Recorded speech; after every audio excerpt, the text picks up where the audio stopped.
Kalau mukjizat ni diberikan kepada para nabi, karamah diberikan kepada para ulama, para salihin di kalangan para sahabat Nabi SAW sendiri. Sebagai contohnya kisah yang berlaku kepada Sayyidina Umar Khattab radhiyallahu anhu ketika beliau sedang khutbah di Madinah. Tiba-tiba saja Sayyidina Umar berteriak, "Ya Sariyatal Jabal, ya Sariyatal Jabal, ya Sariyatal Jabal, ya Sariyatal Jabal, wahai Sariyah, naiklah ke gunung." Kerana Sayyidina Umar yang diberikan Allah karamah ini. Karamah ni bukan mukjizat, tuan-tuan. Mukjizat adalah satu diberikan kepada para nabi, para rasul. Karamah diberikan kepada para awliya. Sayyidina Umar yang berada di Madinah melihat tentera yang alpa di sempadan dengan Syria sana, tuan-tuan. Sayyidina Umar boleh berteriak dan suaranya sampai ke sana. "Ya Sariyatal Jabal, ya Sariyatal Jabal, wahai tentera Islam, naiklah ke gunung. Jaga gunung di belakang kamu, kerana kalau tak nanti kamu diserang, kamu akan dibunuh oleh mereka di belakang." Suaranya sampai 1000 km di Mekah, dari Madinah, tuan-tuan yang dimuliakan Allah sekalian. Jadi mukjizat adalah kurniaan Allah SWT kepada para rasul, para nabi, untuk membuktikan kebenaran keputusan mereka ini. Ikhwati fillah, sebenarnya bab Al-Quran ini ia merupakan satu mukjizat yang tak dapat disangkal. Kerana itu bila Nabi Muhammad SAW datang kepada bangsa Arab yang mereka sangat menguasai sastranya, penggunaan bahasa yang tepatnya, maka Allah SWT telah menempelak mereka. Buat pertama kalinya bila Allah jelaskan dalam surat Tur ayat 33 hingga 34. Ini ayat-ayat i'jaz. Bila Allah SWT mencabar di kalangan mereka ni, siapa yang dapat mendatangkan ayat yang sama dengan Al-Quran Karim. A'udzu billahi minasyaitonir rajim. Am yaquluna taqawwala bal la yu'minun falyatu bihaditsin mithlihi in kanu sadiqin. Mereka menyatakan bahawa Muhammad membuat-buat Quran, sebenarnya mereka tidak beriman. Maka hendaklah mereka mendatangkan ucapan yang sama dengan Quran jika mereka benar dalam tuduhan mereka. Bila tentangan ni tak dapat mereka hadapi, maka Allah Subhanahu Wa Taala datangkan tahap yang kedua untuk meringankan bentuk cabaran tersebut, iaitu firman-Nya dalam surah Hud ayat ke-13. A'udzu billahi minasyaitonir rajim.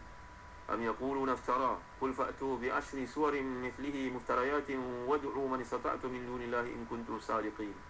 Bahkan mereka mengatakan Muhammad telah membuat-buat Al-Quran itu, lalu dikatakannya bahawa ia datang dari Tuhan. Katakanlah, kalau demikian maka datanglah 10 surah yang dibuat-buat yang menyamainya, dan panggillah orang yang kamu sanggup untuk memanggilnya selain Allah SWT jika kamu benar dalam Tuhan kamu.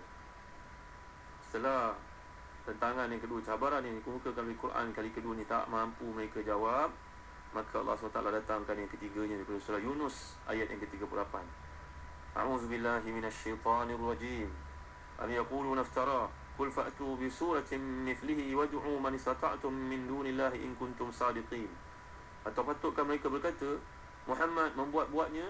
Katakanlah kalau benar tuduhan kamu itu, maka buatlah satu surah yang sama dengannya. Panggillah siapa pun yang dapat kamu panggil selain pada Allah SWT jika kamu benar dalam Tuhan kamu. Nampak? Makin lama makin rendah cabaran tersebut. Memandangkan yang pertama tak boleh, datanglah satu yang sama dengan Quran, tak boleh. Datangkan 10 surah yang sama dengan surah Quran, tak boleh. Datang cabaran ketiga, kalau begitu satu surah pun cukuplah. Nampaknya tak mampu juga mereka sambut, tuan-tuan yang dimuliakan Allah sekalian.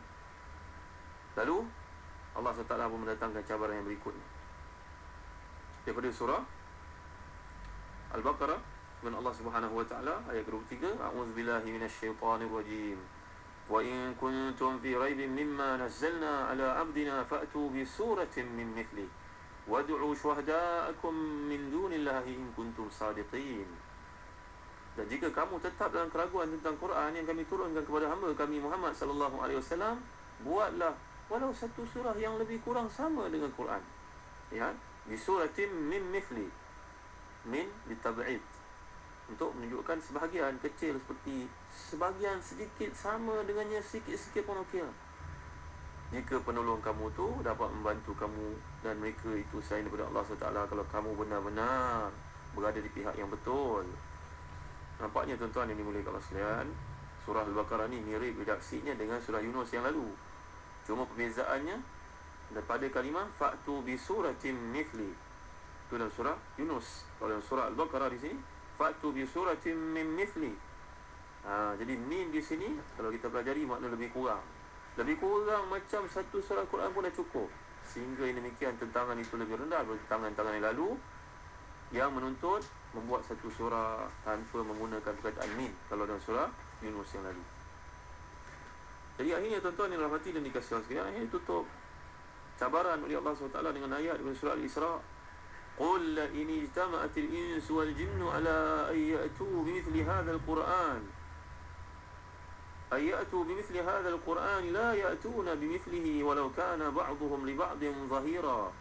Katakanlah Muhammad, sungguhnya jika manusia itu berkumpul keseruannya untuk buat yang serupa Quran, saya mereka tidak akan dapat buat yang serupa dengannya, walaupun mereka saling membantu di antara satu sama lain.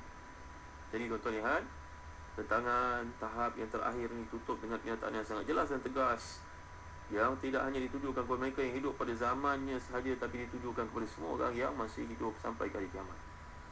Kan itu Allah jelaskan dalam surah Al-Baqarah lanjutan daripada 23 itu, fa illam taf'alu wa lan taf'alu fattaqun nar allati waquduha an-nas wal hijara u'iddat lil kafirin.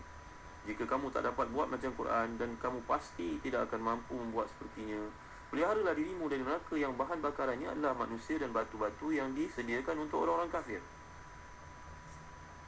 Kenyataan seperti ini tuan-tuan tidak akan dapat disampaikan kecuali oleh Allah SWT yang sememangnya bersifat dengan ilmu meluasi segala-galanya. Dengan sebab itu Allah mengatakan demikian. Kalau tidak, kalau manusia mengatakan seperti ini, ia seperti orang gila. Mana boleh manusia mengatakan sudah pun sempurna? Kalau kita tengok sebuah tesis yang tulis oleh mana-mana profesor universiti pun, di awalnya mereka pasti mengatakan ini adalah usaha saya yang sedikit saja saya tahu. Kalau ada sebarang cadangan untuk membaik kuliahan, sila utarakan dengan email ke, dengan telefon dan sebagainya. Tak ada seorang manusia yang gila tuan-tuan yang akan mengatakan bahawa kitab ini sempurna. Tak ada satu kesilapan, kekurangan padanya. Dan inilah berbezanya ilmu manusia dengan kekuasaan yang daripada Allah Subhanahu Wa Taala. Kita dapat lihat dalam 5 jabaran yang dikemukakan ini oleh Allah Subhanahu Wa Taala, sebenarnya menampakkan mukjizat Quran ini. Benarlah kata-kata Syairun Nil Ahmad Syauqi, Ja'an nabiyyuna bil ayati fansaramat wa ji'tana bi ayatin ghairi munsarim ayatuhu kullama tala jududun yazinuhunna tulul itqi wal kidani. Semua para nabi datang bawa mukjizat, semuanya sudah pun berakhir. Tapi Nabi Muhammad datang kepada kita bawa mukjizat yang sampai hari ini belum selesai lagi dibaca dan dikaji. Setiap kali dibaca maka melihat mutiara-mutiara yang hebat, sentiasa dihiasi oleh kehebatan, redaksinya indah dan maklumat-maklumatnya yang tepat. Inilah perbezaan Al-Quran tuan-tuan yang dinafikan oleh kufar, musyrikun kerana kepentingan duniawi yang mereka hendak pada waktu itu.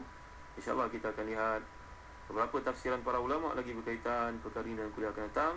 Allahu a'lam wa sallallahu ala sayyidina Muhammad wa ala alihi wa sahbihi wa baraka wa sallam.